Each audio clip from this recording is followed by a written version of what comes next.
Let's get into mixing some of the vocals. As you can tell, the track is starting to really take shape. All the parts are pretty much there, I reckon, by now.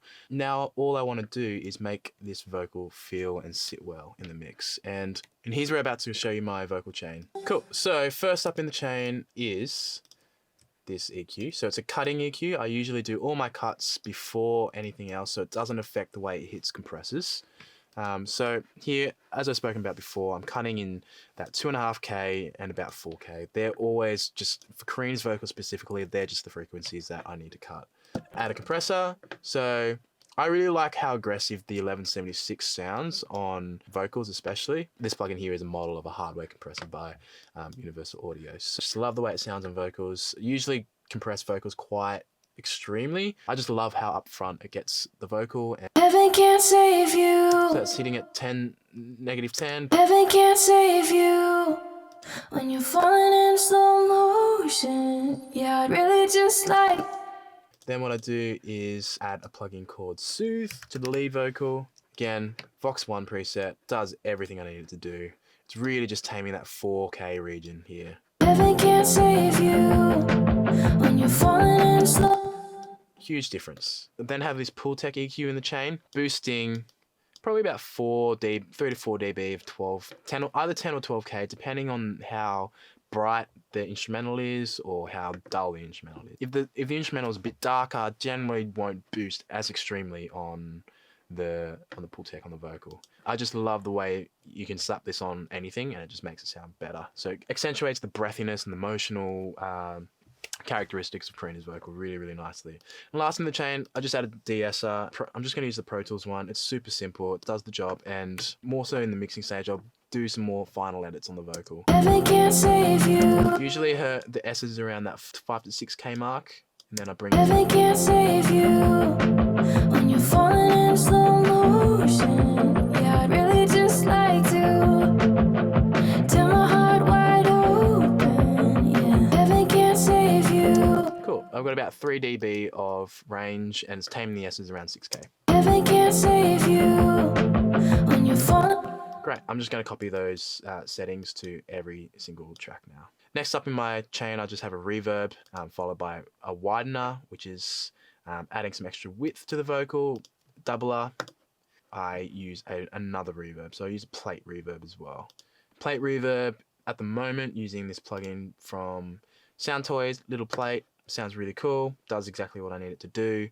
Just kind of provides that like glossy sort of plate reverb characteristic that just suits so well on vocals. Finally, I have a parallel compression channel, and that is, so if you don't know what parallel compression is, it's basically running, so you have your original signal, you're sending that original signal out to a send. In this case, it's vocal parallel compression here. And then what you're doing is you're compressing the vocal extremely. Really fast attack, really fast release, the max ratio you can get, as well as quite heavy compression. So, see how it's smashing it? And then what you're doing is you're just blending that really highly compressed signal into the original. So if I'm being honest, I wanna tell you something, girl. So without it, with it, So if I'm being honest, just adds like so much energy to the vocal. And you're doing it without boosting level. You're doing it by bettering the original sound source. And I think that one thing that I've been sort of stressing this lesson is the fact that that's what you want to do. You want to make the most of your original sounds. So if I'm being honest, I wanna tell you something, girl. I think about it and I can't hide it. That's pretty much it in the vocal chain.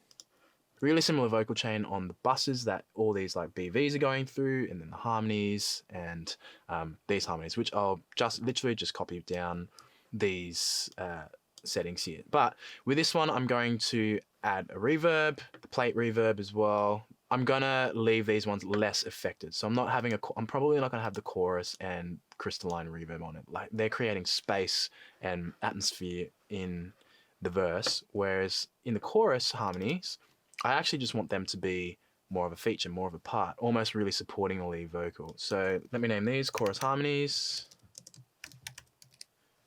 and then select the input on the bus 31, 32, output into all vocals. Let's have a listen.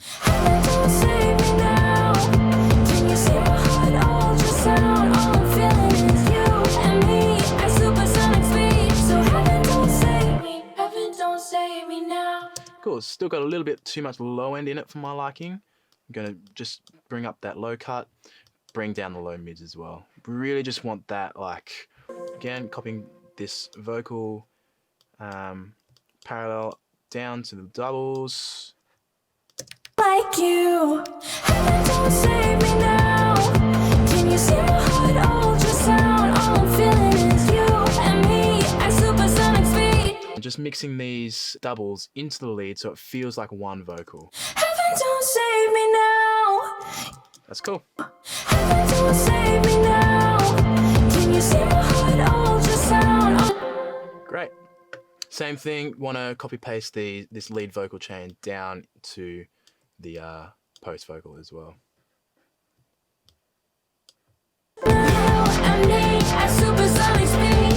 You and me, I never wanna leave. Yeah, you. So we've added a lot of things, and just to recap the lesson, again want to stress the fact that I love making the original sound source the best sound source, and with production it's about not overdoing it, because as producers that can be such a bad habit sometimes, is just overproducing. And really, if you have a great song, great lyric, great melody, and a great original idea that you're really super proud of, it's really just about fostering and harnessing that initial creativity and just breaking out from there and not overdoing it. So we've got pretty much the full production, and usually I go into the mixing stage now and just tweak EQs and tweak levels and just make sure everything's feeling good. Sometimes throughout that process I'll add a few extra parts, sometimes I won't. Mixing and production for me go really hand in hand. I'm sorry if I was a little bit all over the place, but this is sort of how I work.